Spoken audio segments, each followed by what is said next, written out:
saya udah minta pisah kan, bahkan sudah mau gugat cerai beliau Yama Carlos. Kemudian akhirnya Yama tidak terima dan ya anak kami Marco dibawa. Ya udah ada track recordnya juga mas.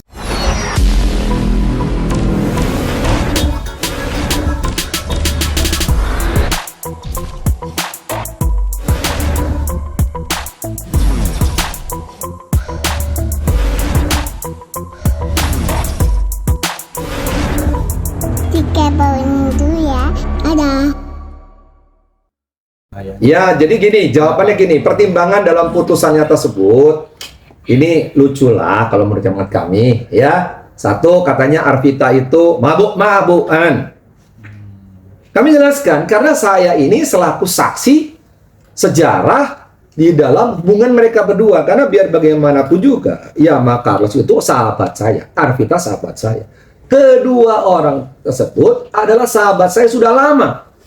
Dan dari dulu itu saya selalu berprinsip kalian tidak boleh bercerai.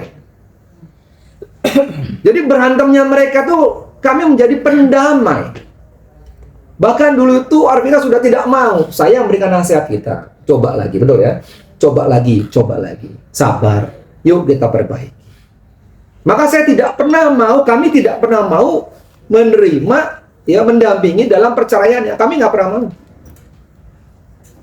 Nah, pertimbangannya mabuk-mabukan. Saya tahu peristiwa mabuk-mabukan itu. Kata mabuk-mabukan berarti seringkali. Salah itu. Karena pada saat itu, Vita itu bukan mabuk-mabukan. Pada saat itu dia itu berteman dengan teman-temannya.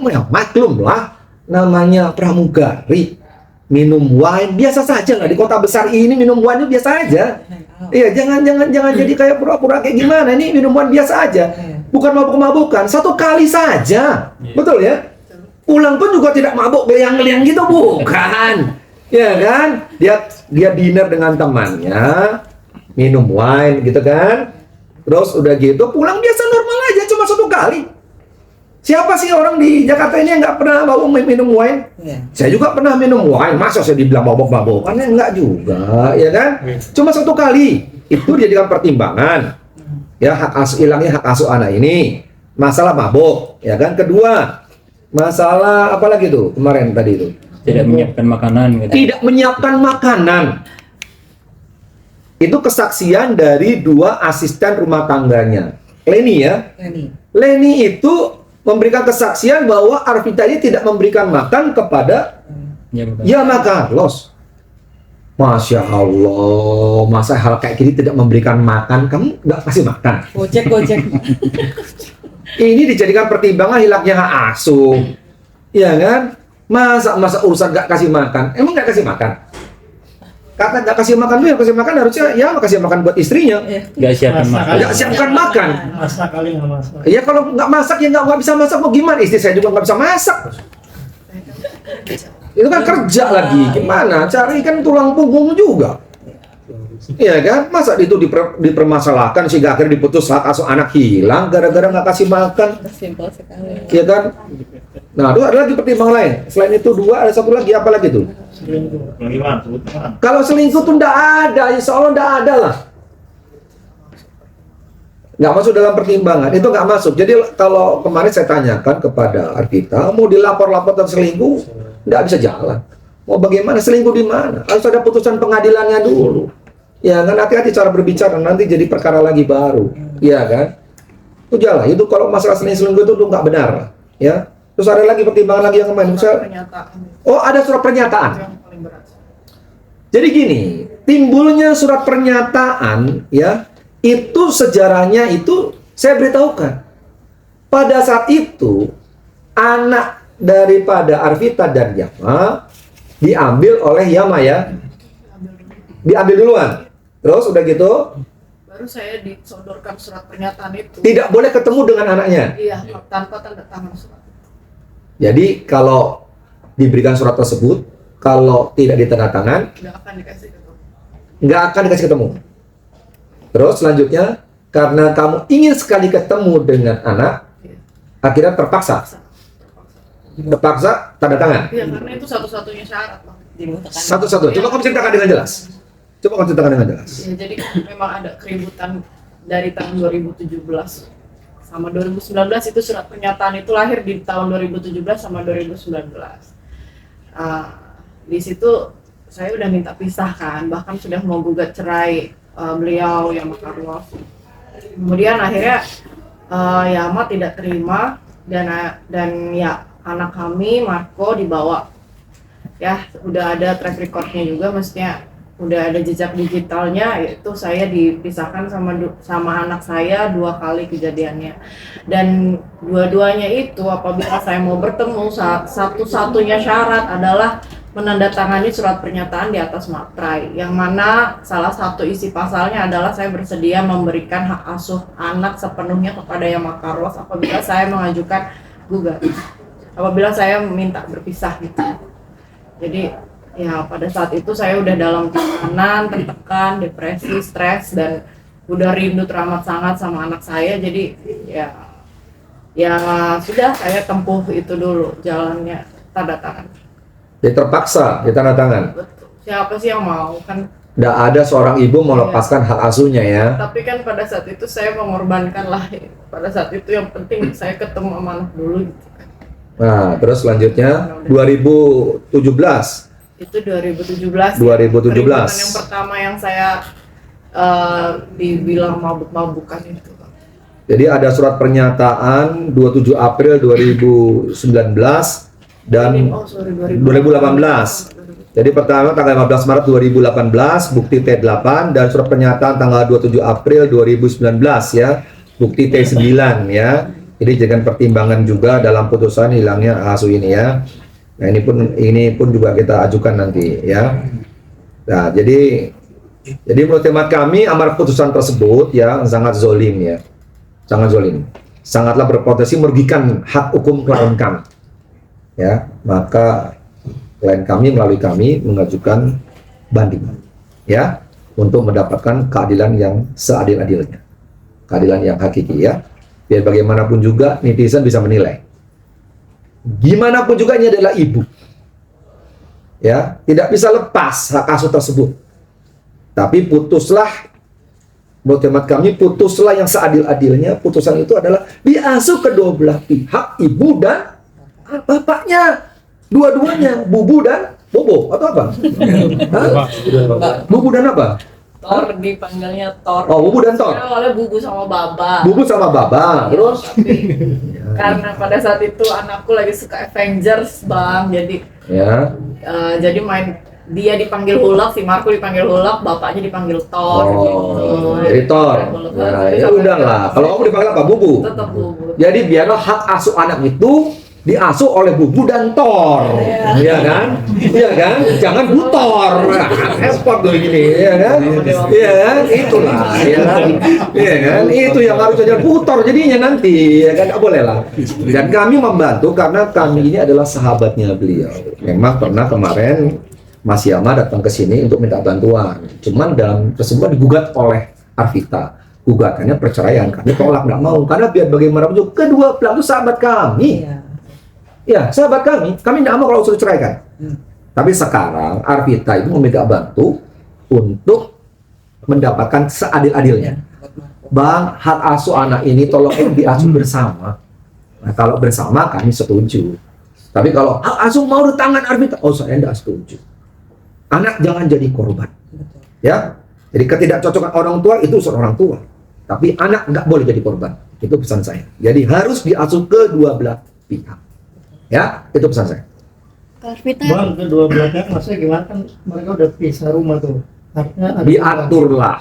Jadi gini, hak putusannya itu seharusnya ya kedua belah pihak yaitu mendapatkan ya kan kesempatan hak asuh, diberikannya akses, ya kan?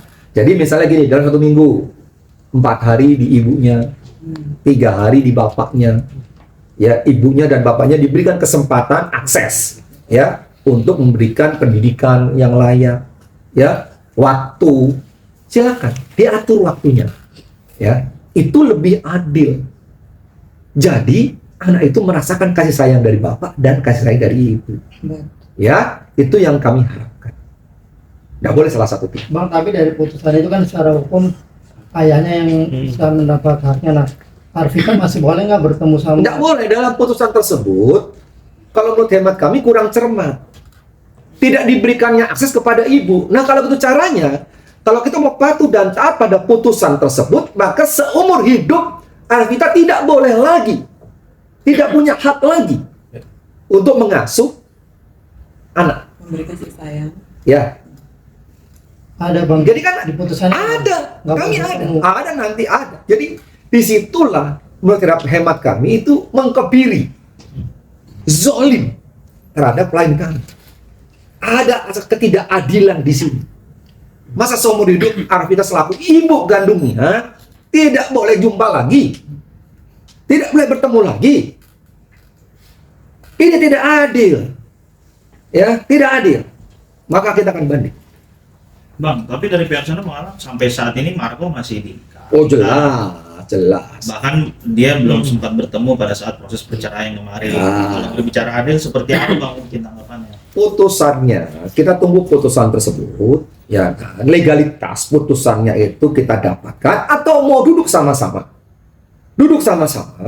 sepakati sama-sama bahwa hak asuh ini disepakati untuk diasuh bersama, sama-sama tanda tangan, selesai, maka nanti kita akan memberikan waktu sesuai dengan kesepakatan untuk sama-sama bisa mengasuh anak Marco tersebut. Ya, tenang aja. Kalau di tangan saya, insya Allah, ya, semua masalah akan selesai dengan baik. Ya, Bang, tapi kan secara hukum kan harus ada satu yang mendapatkan hak. Karena kan mereka udah berpisah nih bang, nggak bisa. ya bisa aja diasuh kedua belah pihak, bisa saja. Wow, anak lahir itu kan nggak bisa pilih bapaknya siapa, ibunya siapa. Masa bisa pilih bobo bubu bapak ya? Nggak bisa, ya kan? Dia nggak salah. Ya, kasihan anak dong. Biarkan ibunya bisa mengasuh dengan baik dengan penuh kasih sayang, bapaknya tanggung jawab mengasuh dengan baik, adil. Ya, saya jaminkan itu adil. Insya Allah adil. Saya dapatkan semua yang terbaik nanti dalam permasalahan selesai ini. Bang, tadi kan abang bilang abang sahabat dengan Yama dan juga Ya. Arvita. Abang sini sudah kontak dengan Yama. terakhir kapan bang? Saya ada kontak yang mau WA saya. Apa? Ya kan, dia minta tolong, Kapan, Bang? katanya Kapan? digugat perceraian oleh Arvita, ya kan? Saya kaget juga, harapan kamu apa? Hak asuh di tangan dia. Ya saya bilang, kalau menurut saya hak asuh tangan kamu nggak bisa menurut saya. Ya kan, nggak bisa. Silakan hubungi kantor aja. Terakhir itu aja. Selanjutnya hilang.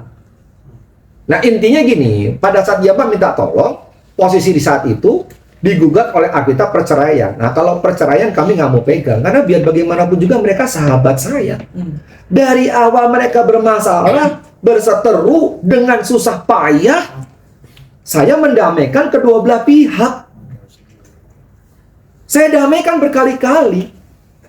Selanjutnya ada masalah lain pun juga, saya membantu menyelesaikan masalah ini.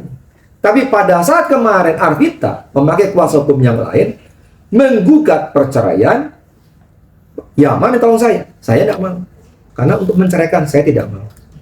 Karena kedua belah pihak sahabat saya tidak mau untuk menceraikan. Tapi setelah ada putusan perceraian, hak asuh anak ini kami melihat, kami cermati ini zolim, tidak ada rasa keadilan, maka kami membantu untuk mengadilkan, ya, agar mereka mendapatkan semua hak asuh anak tersebut.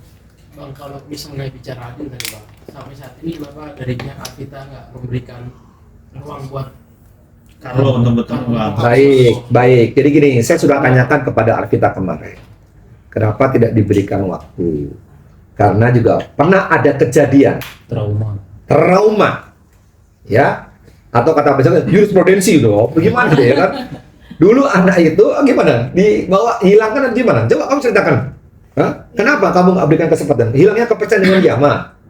Kenapa? 2 kali kan, sudah kejadian 2 kali anak kami dibawa sama bapaknya, dan saya sama sekali tidak diberikan akses bahkan untuk menelpon, mendengar suaranya itu nggak ada. Jadi yang saya takutkan pada saat ini, apalagi saya melihat kan, saya juga memantau gitu loh, dari Yama Carlos ini bagaimana, ternyata masih emosinya masih meluap-luap, temperamennya juga masih terlihat gitu kan, kepalanya juga belum dingin gitu. Jadi saya masih belum berani, karena yang ketakutan terbesar saya adalah ya begitu saya pertemukan, yaitu tiba-tiba anak dibawa lari dan saya nggak sama sekali tidak dipertemukan, apalagi jangankan dipertemukan, dikasih akses untuk telepon pun saya khawatir lah kejadian yang 2 kali itu terulang gitu. Jadi saya juga saya juga berharap gitu, sampai sekarang masih berharap kalau ada perubahan yang baik gitu loh dari bapaknya untuk baik-baik ke saya begitu. Jadi tolong untuk fokusnya tidak ke anak dulu gitu, tapi kenapa tidak menyelesaikan secara baik-baik ke saya dulu sebagai ibunya, baru kita bisa ke anak gitu. Jadi sudah ada 2 kali trauma gitu maksudnya. 2 kali trauma, anak itu disembunyikan begitu. Disembunyikan. Iya. Kamu tidak boleh berkomunikasi, berjumpa dengan anak tersebut. Iya, padahal itu masih bayi pada saat itu. Marco Ada 2 kali usia trauma 4 ya. bulan, dan yang kedua pas banget ya hari ulang tahunnya juga. Padahal anak saya ulang tahun nggak dikasih apapun saya untuk ngomong atau apa.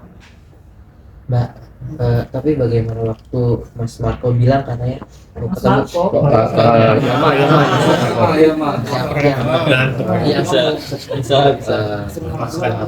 terus dengan cara baik-baik, nanti di situ kamu malah manggil polisi segala macam, jadi susah untuk masuk. yang manggil polisi justru dia. Tapi katanya dia Oke, jadi kan nah, coba secara logika aja, Pak Yama Carlos ini datang ke apartemen di jam 4 pagi dan baik-baiknya bagaimana gitu loh. Kalau baik-baik kan seharusnya ngomong dulu sama saya mau datang ya ke apartemen untuk melihat anak, mau jenguk anak gitu. Ini kan nggak ada. Beliau datang tiba-tiba, saya seperti digerebek di apartemen jam 4 pagi, bayangkan, jam 4 pagi. Nah, dan yang lebih mengejutkan lagi adalah Yama Carlos membawa media pada saat itu. Jadi saya menduga, wah kok terulang lagi, yang sebelum-sebelumnya juga begitu. Selalu kehidupan rumah tangga kami kalau ada ribut-ribut di media, yang dibawa media. Ya saya wajar lah, maksudnya dia public figure, tapi kan ada batasannya gitu loh. Jangan sampai anak tereksploitasi juga sama media demi kepentingan exposure, atau ya saya nggak tahu lah, mudah-mudahan dugaan saya juga salah ya, semoga dia tidak seperti itu.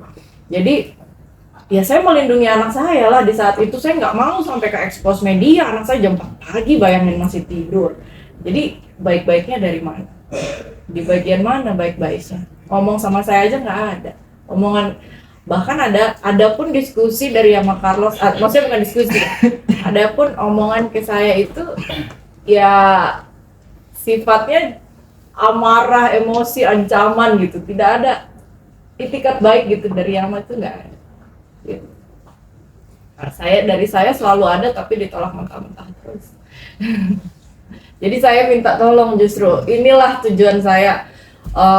Akhirnya saya ganti kuasa hukum, dan karena saya tahu betul Bang Henry juga kenal baik dengan Yama Carlos, harapan saya adalah justru Bang Henry dan timnya dan teman-temannya menjadi jembatan antara saya dengan Yama untuk menempuh jalan yang baik-baik gitu loh, lebih baik. Tidak ada lagi perang-perang atau pertempuran kayak gini, balas-balasan, omongan-omongan, kan nggak baik buat anak. Jejak digital nggak akan pernah hilang gitu. Jadi pesan saya buat Yama, percayakan kepada saya. Karena biar bagaimanapun juga, saya ini sahabatnya Yama Carlos, sahabat Arvita. Ya, duduk di sini sama-sama, kita semua selesai dengan baik. Ya, nggak ada lagi pertengkaran, semua sudah selesai, perceraian juga sudah dikabulkan, anak kedua belah pihak mendapat hak yang sama, selesai. Jadi kalau mau diperpanjang lagi buat apa? Nggak ada untungnya juga, ya kan? Tapi kalau mau diperpanjang lagi ya nggak apa-apa. Kita akan upaya banding nanti tolak ya. Kita kasasi PK, terus kita lanjut terus. Jangan sampai terulang lagi kan sejarah peristiwanya 5V kan. Nah, itu kan jadi pelajaran juga gitu. Ya ada kekosongan, ya kan? Hukum itu kan, kasusnya 5V itu. Bang, secara hukum kan amar putusan sudah putus nih Bang, hak asuh jatuh ke Yaman. Ada batasan untuk hak asuh itu segera diserahkan? Nggak bisa, karena kami masih banding. belum Karena ada inkrah. yang banding maka Ya, putus itu. kalau kami tidak melakukan banding, maka putusan tersebut inkrah. Kalau inkrah, maka harus segera dieksekusi. Tapi karena kami banding, tidak bisa dieksekusi. Ya, harus tunggu. Nanti banding anggap saja ditolak. Ya, kami kasasi PK. Ini berkelanjutan bertahun-tahun lamanya. Mau sampai kapan? Belajar dari kasusnya Faifi itu. Saya bilang Faifi doang pada saat itu kan. Sampai dari negeri tinggi, kasasi PK, semua mana. Apa bisa dieksekusi? Nggak bisa. Faifi itu kan dari negeri menang, tinggi menang, kasasi menang, PK menang, inkrah. Kami minta eksekusi kepada pengadilan pada saat itu ya. Kita minta unmoney, kita eksekusi, nggak bisa dieksekusi. Ini manusia Pak, bukan barang ini. Nggak bisa dieksekusi sampai, nggak bisa dieksekusi. Jadi kalaupun nantinya negeri menang, tinggi menang, kasasi menang, PK menang, kabul. PK menang. Apa bisa dieksekusi? Saya nggak yakin bisa dieksekusi. Ini manusia, ini anak ini. Apakah kita mau menempuh seperti kayak gitu? Kalau mau, ya silakan kita ikuti. Tapi kalau mau duduk sama-sama, udah santai, tenang, beres urusan. Di tangan saya semuanya jadi enak. Sama ya. Udah. Kalau saya pegang semuanya selesai. Kalau airnya tenang, ikan dia dapat. Ya, ya Arvita ya. Pokoknya Arvita nggak boleh jelek-jelekin, Arvita nggak boleh buka aib, Arvita nggak usah lapor-lapor. Biar gimana itu Thor itu bapaknya anakmu, ya kan? Benar? Ya kan? Kamu nih bubu. Jangan bubu dilapor polisi pula ya. Aduh, bubu. Masa bubu gini dulu I love you sekarang mau lapor polisi, kasihan amat sih. Janganlah ya. Nggak boleh lah ya. Sudah dilapor. Aduh. Banyak laporan. Banyak, aduh, janganlah. Kalau saya tidak mau selaku kuasa hukum, saya tidak mau seperti kayak gitu. Kadang awal dari cinta, maka selesai juga dengan cinta, gitu ya. Selesai baik-baik. Gak boleh saya ngelapor, jangan. Pas itu I love you, peluk-peluk ya kan. Wah, Valentine ya kan. Sekarang lapor polisi kan. Mana perasaan ini kok kayaknya nggak stabil ya kan. Dulu love, sekarang mau laporkan penjara, ini gimana sih? Di mana letak cinta itu yang sejati?